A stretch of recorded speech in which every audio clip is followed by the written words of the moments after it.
हमारे गांव के बड़े बाबा जी कहते थे कि कल की अवतार जब आएंगे तब आ ही जाएंगे, उनको कौन रोक सकता है, उनका तो समय निश्चित है। पर सबसे पहले देश में और संसार में परिस्थितियां विपरीत बननी शुरू हो जाएंगी।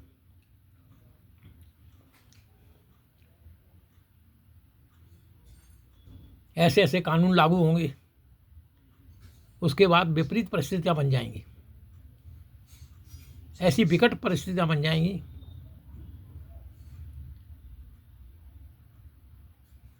जो कि बहुत कठिन होंगी, जिनसे निपटना मुश्किल हो जाएगा। सारे संसार में जगह जगह युद्ध होंगे,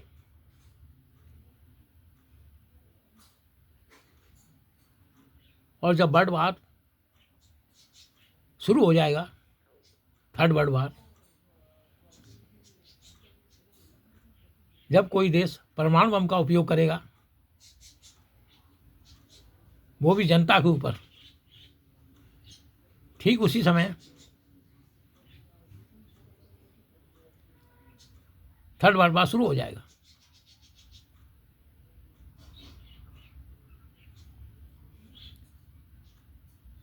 अब जब थर्ड वर्ल्ड वार पीक पर होगा,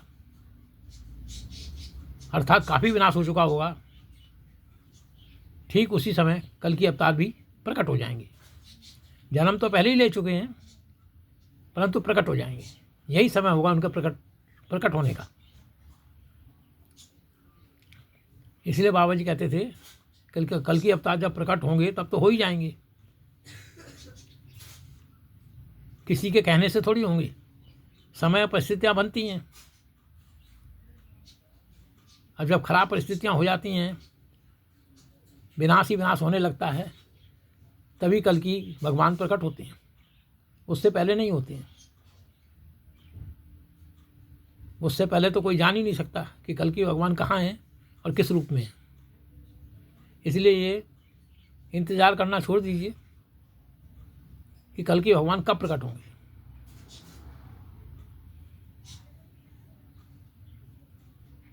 लेकिन कल की भगवान प्रकट होने के बाद परिस्थितियाँ उनके कंट्रोल में आ जाएंगी, जैसा वो चाहेंगे वैसा करेंगे।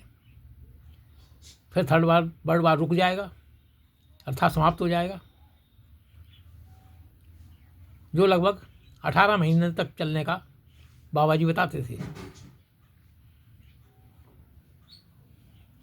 18 महीने में जो आखिरी 3 महीने होंगे वो ज़्यादा विनाशकारी होंगे। ऐसा उन्होंने सन नहीं बताया कौन से सन में होगा, इसलिए मनुष्य को चिंता करने की आवश्यकता नहीं है। भविष्य में कभी भी हो सकता है, लेकिन उसके लिए विपरीत परिस्थितियां बनेगी, देश में भी और विदेश में भी। उसके बाद ही परिणाम निकलेंगे, उसके बाद ही कल के भगवान प्रकट होंगे, और उसके बाद परिस्थितियां कल के भगवान संभाल लेंगे। विनाश रुक जाएगा, चारों तरफ शांति हो जाएगी, और कलयुग समाप्त हो जाएगा, सतयुग का प्रारंभ हो जाएगा। लेकिन सतयुग का प्रारंभ एकदम नहीं होगा, धीरे धीरे होगा।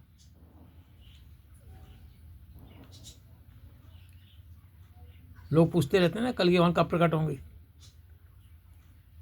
अरे जब वो प्रकट होना चाहेंगे तब हो ही जाएंगे।